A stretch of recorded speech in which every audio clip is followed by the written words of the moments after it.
wheel. First you get a lump of clay, and depending on what you want to make, it determines the size. So for a mug you would get sort of a fistful. For a larger pot, you know, anywhere from here to here. And you round it out and put it on the wheel, rather in the center, and get the wheel going. You need a lot of speed for the centering part, which is the first stage. So you get your hands wet and add water so that the clay will kind of glide underneath them as the wheel moves.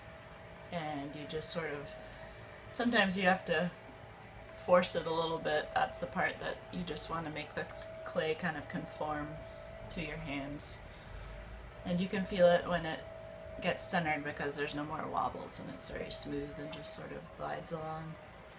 And at that point you can start opening it up, and so you sort of find the center at the top and press down until you get down to the width of the bottom that you want. So at the beginning of throwing you sort of need to test it a lot and see how much it is, but later your hands just kind of learn when to stop and open it up to the width of the bottom.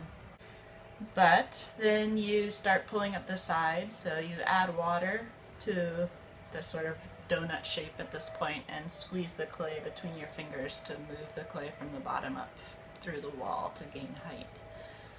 And you just keep doing that, you know, twice, 3 times, if it's a bigger piece, maybe more, until you have an even-walled pot, which is what you're going for, is sort of the same thickness all the way through, so when you pick it up it feels consistent.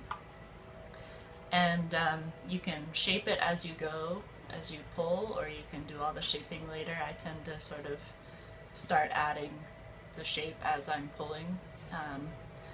And then when you get to where you want to be with a shape, I usually do some finishing techniques, like I trim the bottom to make sure it's not too thick, and to give it a little bit of a look of a foot. I usually throw things that don't have cut feet, so I'm trying to make it look as much as a finished product on the wheel as I can. You want to take all the extra slip off the outside of the pot so that you can pick it up when you dry your hands and you won't ruin it. And you want to deal with the lip. The lip is one of the most important parts, I think, because that's what you're actually going to drink out of, or that's the ending of a piece. So it's pretty critical.